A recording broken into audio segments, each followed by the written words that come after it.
you get is what you got. 'Cause when they own the information, oh, they can demand it all they want.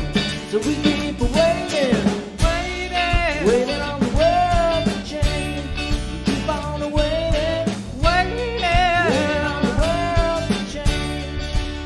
It's not that we don't care, we just know the fight ain't fair. So we keep waiting, waiting on the world to change.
Thank you.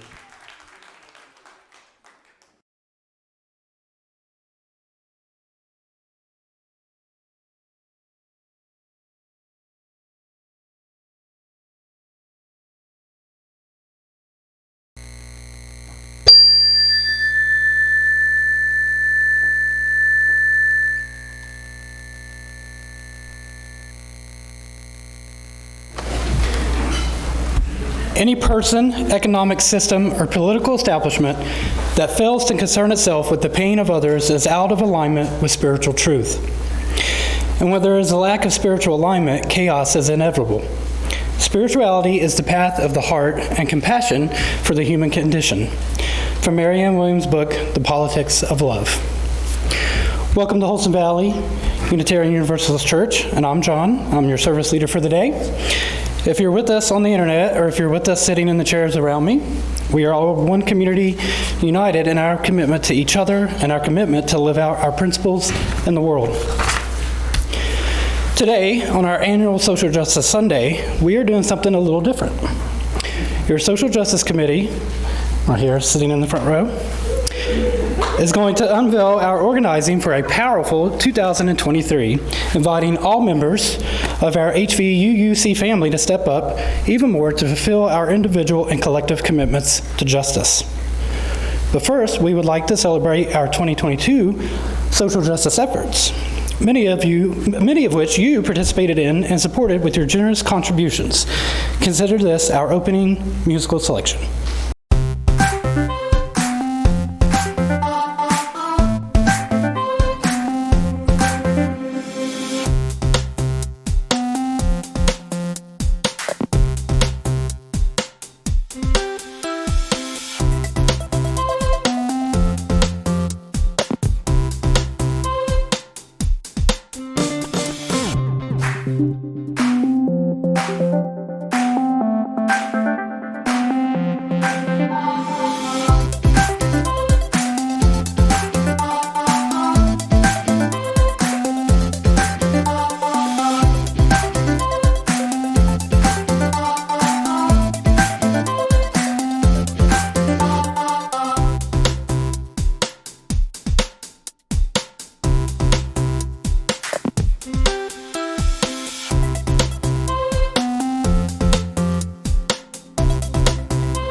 think it's safe to say we're rocking it with social justice, aren't we? Yeah. Thank you all for the role you've played in that and everything that we've been doing. For those of us in person, we're still learning how to be together safely, which changes as our risk assessment levels change. We are currently at medium risk level, so that means while this large group of people is gathered here, we will stay masked and distanced. Remaining masked during this time is especially important as the vulnerable people in our congregation who have expressed that this is what they need in order to gather with us. This is what it will take for us to continue to meet together under this risk level. This is literally how we are living out our values that call us to justice, equity, and compassion. There are red, yellow, and green wristbands in the entry that you can wear to indicate your personal comfort level at contact. Red means to keep your distance. Green means that distance isn't necessary and physical contact may even be welcome. But you should always be asking about those things and not assuming that someone wants a hug or a handshake. Yellow means no touching, but not necessarily full distance. So make sure to ask what the boundaries are important to the person. Medium also means that we can sing during the service with our mask on. As far as the service itself goes, there are several ways we've tried to reduce movement to maintain distance. So just don't assume that something will be done the same way it's done years ago. Thank you for showing so much care for each other by following our guidelines. This is love in action.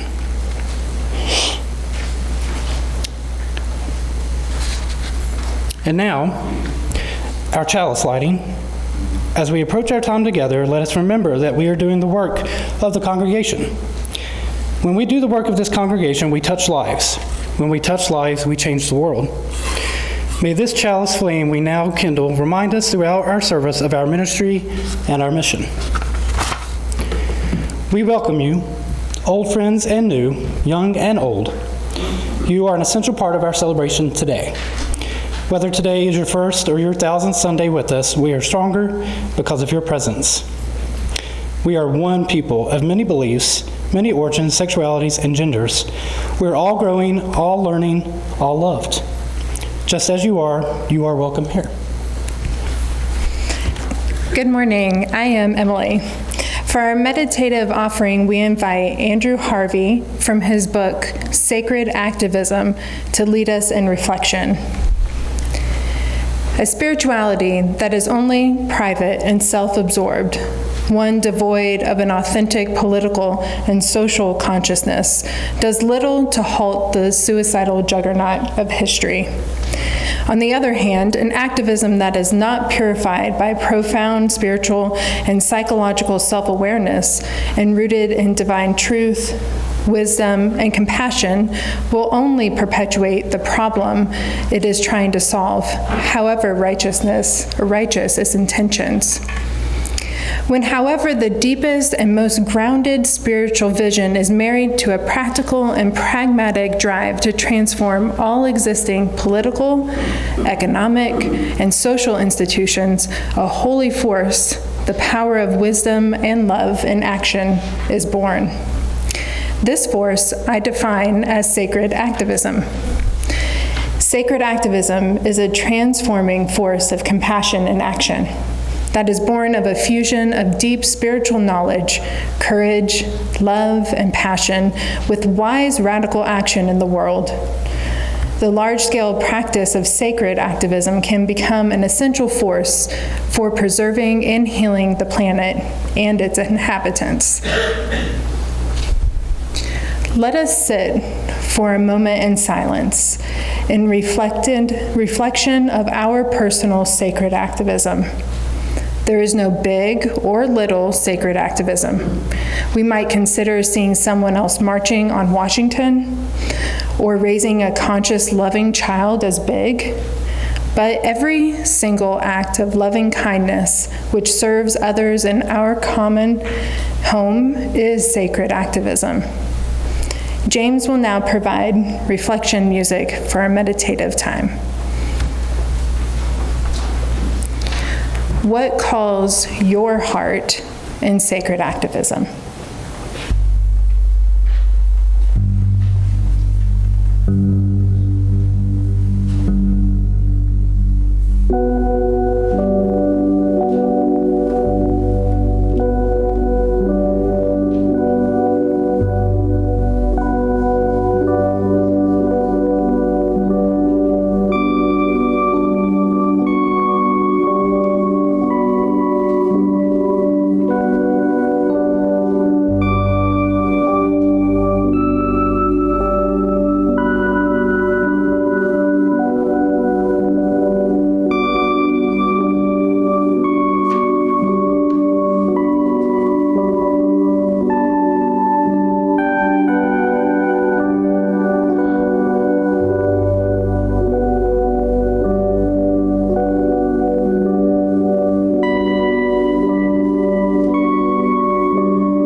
of reflection.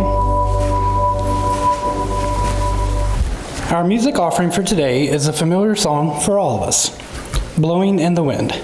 The lyrics are in your bulletin insert. As Karis leads us in this song, consider all we are doing as a congregation and all the more that we can do.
For some reason, I forgot y'all were going to sing with me, and I was just going to sing this my own way. And yes, how many years can a mountain exist before it is washed to the sea? And yes, how many years can some people exist before they're allowed to be free? And yes, how many times must a man turn his head and pretend that he just doesn't see? Well, the answer, my friend, is blowing in the wind. The answer is blowing in the wind. Yeah, how many times must a man look up before he can see the sky? And yes, how many ears must one man have before he can hear people cry? And yeah, how many deaths it will take till he knows that too many people have died? Well, the answer, my friend, is blowing in the wind. The answer is blowing in the wind. Well, the answer, my friend, is blowing in the wind. The answer is blowing in the wind.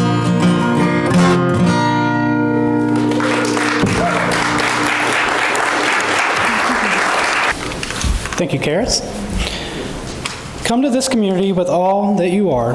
Your joys and your concerns are welcome here. We share our moments of joys and sorrows with us through using these candle cards if you are with us in person, or by emailing Reverend Tiffany at minister@HVUUC.org with the words candle card in the subject line. Please make sure to indicate whether or not you would like the card read aloud in the service, which is still being broadcast publicly on YouTube. I do have a virtual card from Brandy that reads, I would like to thank the caring team and all those who provided support through the meal train while I had COVID. This took such a huge load off my mind to not have to worry about food for myself and my teen. Also have a candle card from Noelle sharing her sorrow at the loss of two of her brother-in-laws in the last 2 weeks. Russ Lawton was a co-worker of Bob's for many years before marrying Noelle's sister and was Noelle's flight instructor. The four of them shared many travel adventures. He had health challenges for the last year and passed quietly on January 14th. Noelle's other brother-in-law, Bruce Brizendine, was a man of great faith and died suddenly of a massive heart attack on Wednesday. We also want to light a candle for the murder of Tyree Nichols at the hands of the Memphis Police Department, for those who have not been familiar with what's going on the other side of the state. At our current risk level, we will not be inviting people to come up to light their own candles. Instead, we'll light them for you as the Social Justice Committee will light candles so you can stay in your seats. If you want a candle to be lit for yourself, a loved one, or a situation close to your heart, I will invite you to make that request by standing or by raising your hand when loving kindness plays, which will happen in just a moment. Then I will acknowledge each of you with a motion of my hand, and then you can sit down or lower your hand after I acknowledge you. Our community will always be larger than what these four walls can contain, and during this time, we feel the truth of that clearly as we think of the many of you who are present with us today at a distance through the help of technology. And so we light our first candle for you who are not in the building, but are ever in our hearts and our minds.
Continuing from Andrew Harvey's Sacred Activism, he says, "The economic, political, spiritual world crisis that we currently find ourselves in is a call to action. It is an opportunity for us to understand the realities around us and to rally together to do something different. We now have before us the possibility of using this current crisis to empower ourselves and others to actually get the planet to work. Embracing an uncertain future, we need support leaders who are inspired, courageous, and effective to rise up. Both contemporary spiritual seekers and activists have not been connected to a vision of action that is inspiring, hopeful, and rooted in deep spiritual wisdom and compassion. Some spiritual seekers, for instance, use spiritual knowledge as a subtle way of dissociating from hands-on realistic social, economic, and political engagement in the world, thereby ensuring that the world and its people will be abandoned in its hour of extreme need. Activists, on the other hand, are prone to complete exhaustion, burnout, and debilitating and divisive rage, and are often cut off from the healing and transforming wisdom of the spiritual traditions and the simple techniques of prayer and practices that could sustain, inspire, and nourish them in their heroic endeavors. We have seen that in the very heart of the chaos of the modern crisis, an extraordinary lineage has arisen of ordinary people who have fused deep spiritual knowledge, experience, and practice with wise, incessant action for justice and peace. Having emerged against all odds, they accomplish the unimaginable.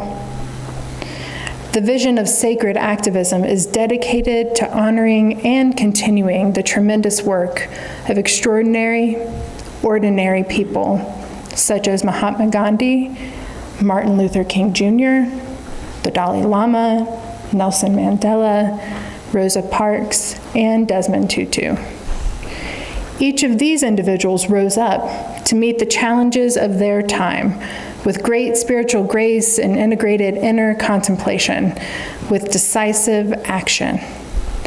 There is, in our contemporary world, an arising of different groups of concerned people anxious for change. Sacred activism provides these people with a system of thought and traditional wisdom practices to help support the kind of transformative change that is necessary for the world to be preserved. We will now hear from our social justice leaders about our focus for 2023. Hello, my name is Noelle Marshall, and I am leading the focus group called PeaceWorks. There was a well-known phenomenon that says, what you focus on expands. Let's say you want to buy a Tesla. All of a sudden, you'll see Teslas everywhere. You'll pull up to a red light, and a Tesla will be right behind you. You park your car at Food City, and when you come out, there's a Tesla in the next row. Has this ever happened to you? Yeah. So what if we took out the word Tesla and we put in the word peace? What do you think would happen then? What if all the commercials we saw on TV ended with the words, "May peace prevail on earth"? What if video games were programmed such that the winner would be the one who created a world that worked for everyone? Focus, intention. Do you realize how powerful you are when you step out of the matrix and into your sovereign self? I would like to invite you to join me in a search for peace. It's an inside job that will change your outside, should you dare. Briefly, I would like to tell you about a person that inspired me. At HVUUC, we have 2 peace poles, and Bob and I have brought in our own personal peace pole right here, in case you don't know what one looks like. Do you happen to know the history of the peace pole? Masahisa Goi was born on November 22nd, 1916 in Tokyo, Japan. After witnessing the devastation of the bombing at Hiroshima and Nagasaki, Masahisa Goi's life took on a new meaning and purpose. He dedicated himself to service to humanity and the attainment of global peace and harmony. Through deep meditation, he gained much insight into the spiritual nature of humankind and received the message, "May peace prevail on earth," in a moment of great understanding. He came to understand that words, thoughts, and intentions, that energy, are strong enough to influence the destiny of all living things. By speaking and acting in the spirit of "May peace prevail on earth," Masahisa Goi believed that the energy field of love and harmony would radiate forth to all creation, having a positive and purifying effect on the consciousness of humanity. Now there are over 200,000 peace poles around the world. In Masahisa Goi's words, there has never been a time when each person's thought activity has been as important as it is today. One human being's thoughts, whether he or she or they are emitting light waves of love and sincerity, or dark waves, egotistic desires, each can move humanity either toward complete peace or devastation. You can find more about Masa Hisagoi at worldpeace.org. You might even see our face on the webpage. Please join me in the Social Justice Fair if you would like to envision peace and learn more about peace heroes that are rarely recognized for embracing the power of the phenomenon. What you focus on expands. We will learn of local efforts to stop plutonium development in Irwin, Tennessee. We'll learn about many peace organizations such as World Beyond War in Charlottesville, Virginia. We will even plan a field trip to the Peace Pentagon in Independence, Virginia. We'll also sponsor the United Nations International Day of Peace on September 21st with activities, as well as a youth peace art contest, which is an international contest held every year. So please say it with me 3 times. May peace prevail on earth. May peace prevail on earth. May peace prevail on earth. May peace prevail on earth. Thank you. Good morning, I'm Bob. And I welcome you to consider what we can do together to advance democracy in our community and in our nation, a fundamental element of the UU principles. Consider how many times you have heard or said, the electoral and political systems in the United States are broken. Big money, dark money, foreign interest funding, racist electoral college, gerrymandering of congressional districts by the majority party, both parties, federal primary election processes. Well, I'm here to tell you the system is not broken for the few, but it is broken for the many. George Washington warned us of the eventual outcome of political parties.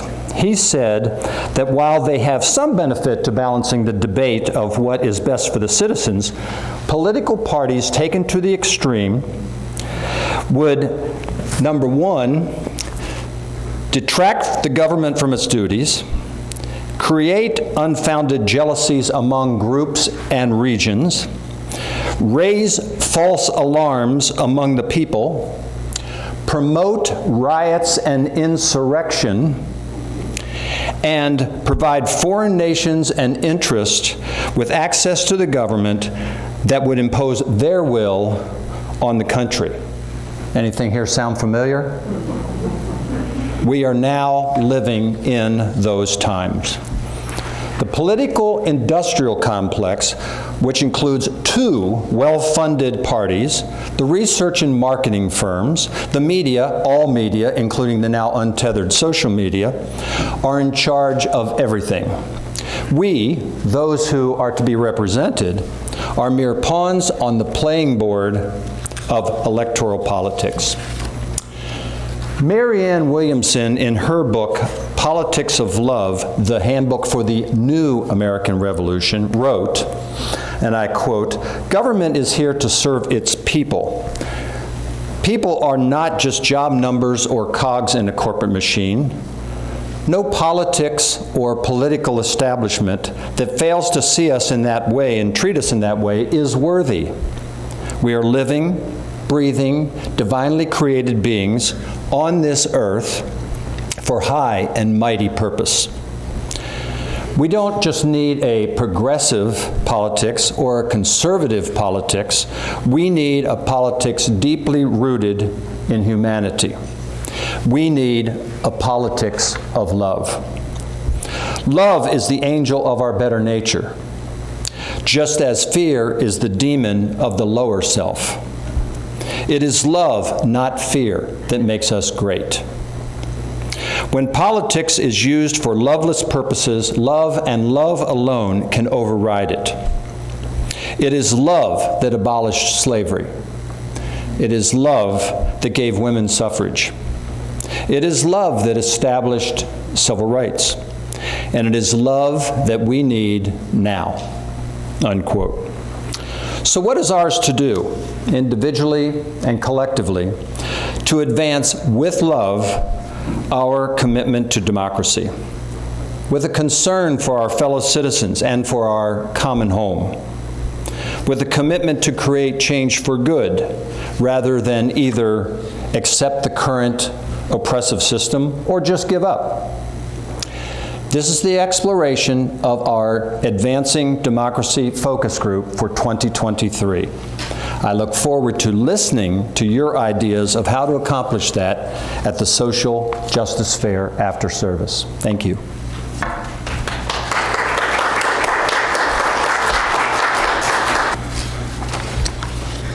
Good morning.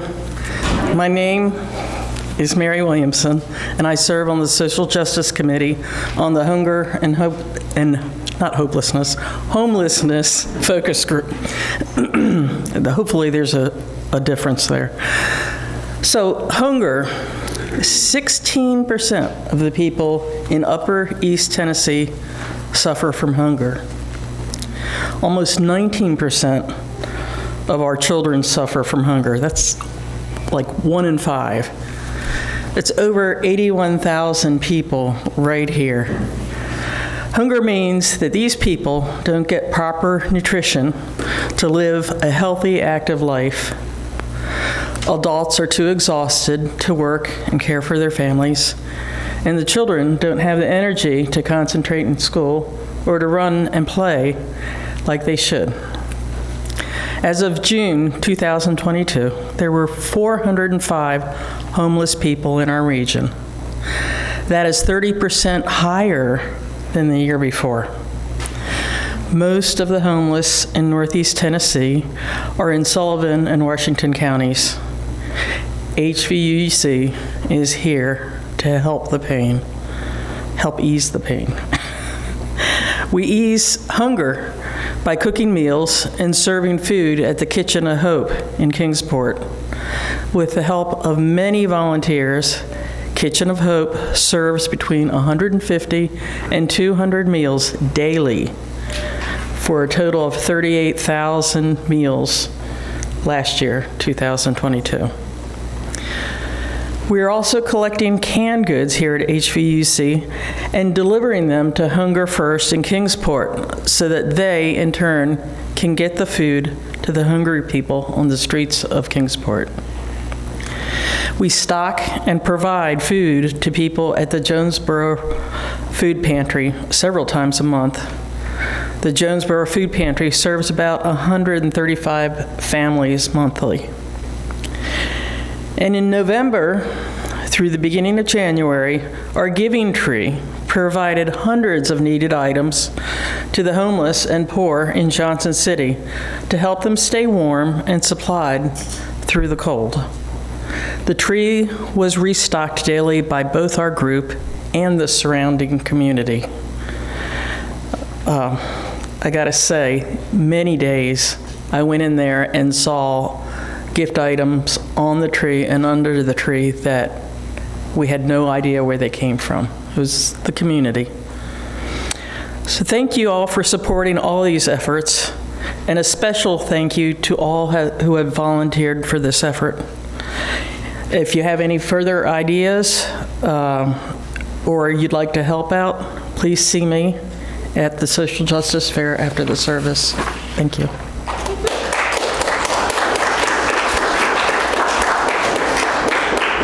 Hello, we are Tristan, Jessica, Emily.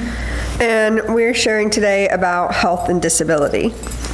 Raise your hand if you or someone you know is struggling with mental health or disability. Now look around you. Think of all the people you may know that aren't talking about this and you didn't know about. How many people do you think keep it to themselves due to embarrassment, feeling like a burden, or even just because they are so focused on their health they don't have time to discuss it? Disability is a minority group you can join at any time. Mental and physical health isn't classist, racist, or ageist. It doesn't care who you are. Today we're going to explain something called the spoon theory to help you to understand what it's like to live with a disability. So this is Emily. She has no disability, so she has many spoons. This is Jessica. She has some mental health issues, and she's having a pretty okay day, so she has 15 spoons. I'm Tristan. I have several disabilities. I'm having a rough day, so I only have 5 spoons. We all need a shower, which costs 2 spoons. Jessica and I have enough spoons, but Tristan can't afford that right now. Making breakfast costs 2 spoons, but buying some only costs about 1. So Emily will make hers. Tristan and I will both buy breakfast to save some spoons. Going to work for the day will cost 3 spoons, and everyone needs money, so we all go. At work, Jessica had a panic attack from being overwhelmed and lost 5 more spoons. My foot's been hurting for a week, so after work, I had to go see a doctor and lost my last spoon. At dinner, I have plenty of spoons, so I can cook a full meal for my family. Jessica had to reserve the rest of her spoons for tomorrow and just microwaved a meal, which even cost a spoon. Tristan went to bed with no dinner, having no more spoons to get anything. The spoons represent energy in everybody. Emily had an unlimited amount of energy and resources to do with what she wanted. Now she has extra spoons to help others. I can make them breakfast. I can give an extra break to you at work to prevent a panic attack. Disabled people have to limit their spoon usage and take shortcuts, which can be expensive or worsen quality of life. But having support networks to share spoons can help so many people. You can help people with addiction, depression, physical disabilities, visible or not, and disabled people often rely on their community.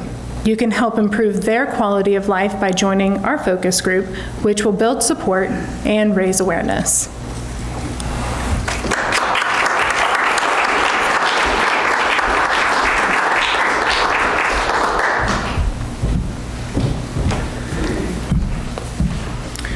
Good afternoon. I'm John, and I'm leading the anti-racism focus group. And I recently participated in a workshop about the 8th principle, along with many members from the congregation. I want to take time to read that principle. It reads, "We, the member congregations of the Unitarian Universalist Association, covenant to affirm and promote journeying towards spiritual wholeness by working to build a diverse, multicultural, beloved community by our actions that accountably dismantle racism and other oppressions in ourselves and our institutions. It is my hope that we can continue to discuss this amazing principle and what it means to this congregation." Now I want to read Anti-Racist Baby by Dr. Ibram Kendi. This is a great book. It says, all these pages are hard to... Anti-racist baby is bred, not born. Anti-racist baby is raised to make society transform. Babies are taught to be racist or anti-racist. There is no neutrality. Take these 9 steps to make equity a reality. 1, open your eyes to all skin colors. Anti-racist baby learns all the colors, not because race is true.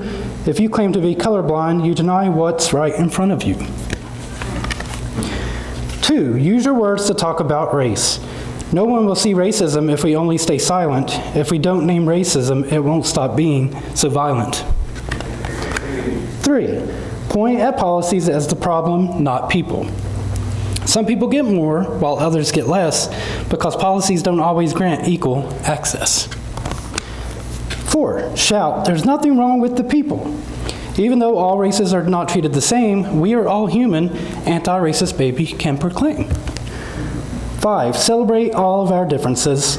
Anti-racist baby doesn't see certain groups as better or worse. Anti-racist baby loves a world that's truly diverse. 6, knock down the stack of cultural blocks. Anti-Racist Baby appreciates how groups speak, dance, and create as they choose. Anti-Racist Baby welcomes all groups voicing their unique views. 7, confess when being racist. Nothing disrupts racism more than when we confess the racist ideas that we sometimes express. 8, grow to be an anti-racist. Anti-Racist Baby is always learning, changing, and growing. Anti-Racist Baby stays curious about all people and isn't all-knowing. 9, believe we shall overcome racism. Anti-Racist Baby is filled with the power to transcend, my friend, and it doesn't judge a book by its cover, but reads until the end. Come see me after the service.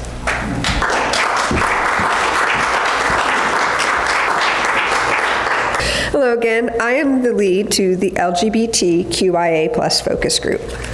I am personally a queer and non-binary person, and I wanted to make a cute skit to explain my plans for this group, but not created enough for that. So I'm just going to be kind of straightforward as to why this group is important to me and our community. Right now, Tennessee has multiple laws that discriminate against LGBT individuals, from denying health care to allowing discrimination in adoption. This state is not queer and trans friendly. And federally, not much is being done to help stop these discriminatory laws or upcoming bills. This group intends to advocate for people like me and others in our congregation to help make Tennessee a safer place to live. We will celebrate our LGBT members of our community, and we will make them feel safe and included, and we will advocate for better laws that protect them. We plan on participating in many important dates for the community, such as World AIDS Day, LGBT History Month, and International Day Against Homophobia. And of course, we will continue to participate in Pride Month events with the church. I understand that changing state laws is a big undertaking, so in the meantime, we can make our church a safe environment for those in the community. By participating in important dates to them, it will show them that our church is a safe place to be, that they'll be loved and accepted here, that their differences in sexual orientation and gender identity will be celebrated and not ostracized. And we can help them and others by making our church a more accepting and safe place. I encourage you to share your ideas of what the LGBTQIA+ focus group can do to help you in our community. So please come see me at my table at the Social Justice Fair after the service.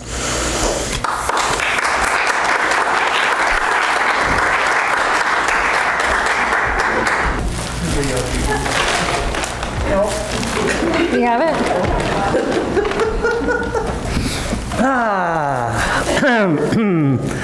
Welcome, friends and neighbors, to Trash Talk.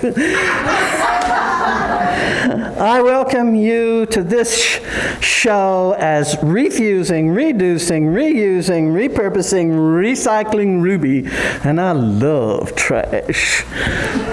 We have plenty of deposits of it to enjoy around the world. We have been trashing our land for many years in the name of convenience. We throw it away, but where is a way in a throwaway? I know. Now we discover we have been trashing our oceans. Are we working our way out of the Eden that has been in our care? Yes, there are plastic trash islands established in our oceans. Google it, folks. South Pacific, North Atlantic, South Atlantic, Indian Ocean, and my favorite, the North Pacific. The United States has always wants to be the biggest and the best, and the Great Plastic Island, located between California and Hawaii, is 3 times the size of France. Oof, there it is. It has been nicknamed the Earth's 8th continent. You can sail through it, you can swim through it, while being covered in microparticles of plastic and other garbage. You can't live on it, although thousands of sea creatures think the particles and larger items are food. Sea turtles, seabirds, and whales. Thousands of animals die every year when they are entrapped by or swallow indigestible plastics. In 2019, a deceased whale in the Philippines was found to have 88 pounds of plastic in its stomach, including plastic bags and human food packaging. The packaging industry is being challenged to take on responsibility for their harmful packaging, and we consumers are challenged to take on our responsibility to refuse to buy products with this harmful packaging. The Environmental Focus Group intends to continue the recycling project that Judy and Michelle started in 2022 and expand it into more awareness and action to minimize our pollution of the earth. Visit our table following the service and sign up to volunteer in various efforts for environmental justice, recycling, tree distribution, and other initiatives to come. Bring new ideas to the table, creek and road cleanup, road trips to view areas of concern, and more ideas. Thank you.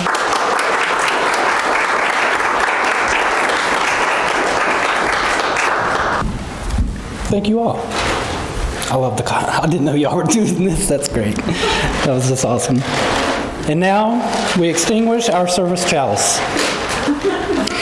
We extinguish this flame, but not the flame of truth, the warmth of community, or the fire of commitment.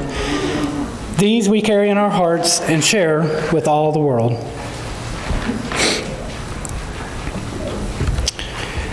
We'll move on to announcements. We thank you for being with us today. We trust you can find yourself in our collective social justice efforts of the coming year. So please join us for the Social Justice Fair immediately after the service in the Fred Ballroom, which has been cleared for the fair, and chat with our focus group leads you heard from today, and we do have coffee. So one way that we can support the work of your community is with a financial contribution. You can drop your check or cash into the donation bowls on the way out. There's one placed in the exit there, and there will be one in the dining hall over there. Or you can mail your contribution to the address that shows during closing announcements. Thank you for your support. Additionally, today we are having our 5th Sunday collection directed by the Social Justice Committee. Our donations will go to One Acre Cafe, a nonprofit community restaurant for everyone in Johnson City. The Pay As You Go Cafe's vision is to see all of our community members, regardless of their means, dining together and supporting one another in the building the strength of our community. Please place your contribution to the One Acre Cafe in a blank envelope provided in the bulletin and place it in the offering bowls. You can also go to HVUUC.org, click the donate button on the homepage, and donate there. Please note in the memo section designating the One Acre Cafe. Thank you. I do have an announcement about the 8th principle that I would like to go ahead and tell all of you. So many of us in this congregation participated in the 8th principle workshop a week ago yesterday. And Tiffany and those who did that have decided to start a book club. And we're going to read a book called Miracles and Mistakes. And it's about 5 UU congregations that have journeyed through doing the 8th principle. And so that is our action step forward. If you're interested in that, please email Tiffany or come see anybody that participated in the 8th principle workshop. I'm one. Tiffany was there. Quite a few of us were there. So just reach out and I'll get you in touch with who you need to talk to. You can learn more about the many opportunities for fellowship, justice work, and working together by visiting our website, HVUUC.org, and checking out our news and events sections. And real quick, just kind of as a little surprise, Bob and Noel, will you please come up here? Please, please, please. We decided as a social justice committee that we wanted to gift Bob and Noel a History of Racial Injustice calendar from Equal Justice Initiative for their hard work in getting the service and leading our awesome committee. So thank you both.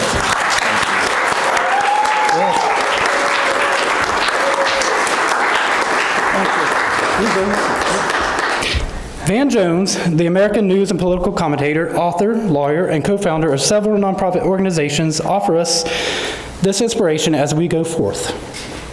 It is in that convergence of spiritual people becoming active and active people becoming spiritual that the hope of humanity now rests. We acknowledge that you are both spiritual and active people. Therefore, you must know the power of compassionate change that you are. We look forward to chatting with you at the Social Justice Fair. For our closing music, Noel and James would like to inspire you with their improv co-creation entitled How to Start a Movement. Get ready.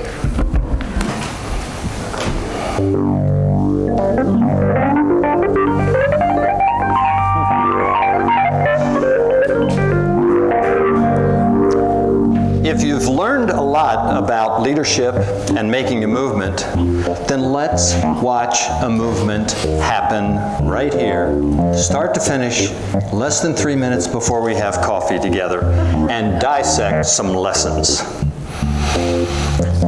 First, of course, a freak flag leader needs the guts to stand alone and look ridiculous. But what she's doing is so simple, it's almost instructional. This is key. You must be easy to follow.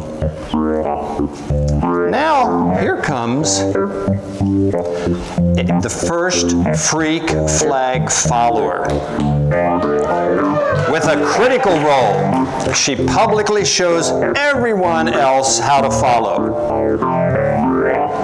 Notice how the freak flag leader embraces her as an equal. So it's not about the leader anymore, it's about them, plural. Notice how the first follower is calling her friends to join in. It takes guts to be the first follower. You stand out. You brave ridicule. Being the first follower is an unappreciated form of leadership. The first follower transforms the lone nut into a leader, and the leader is the flint, and the first follower is the spark that makes the fire. Now we have a second follower, and this is the turning point. It's proof that the first follower has done well. Now it's not a lone nut, it's not two nuts, it's a crowd. And the crew is news. A movement must be public. That's why you have those auction cards. Make sure outsiders see more than just the leader. Everyone needs to see the followers, because new followers emulate followers, not the leader. Now here comes all kinds of folks from all the seats, all over the sanctuary. Now we've got momentum. This is the tipping point, and now we have a movement as more people jump in. It's no longer risky in the back row over there. If they're on the fence before, there's no reason not to join in. And that's how a movement is made. The big lesson here?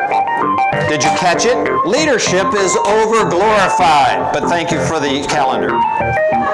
Yes, it started with one woman flying her freak flag, but you saw what happened. It was the first follower that transformed the lone nut into a leader, but there's no movement without the first follower.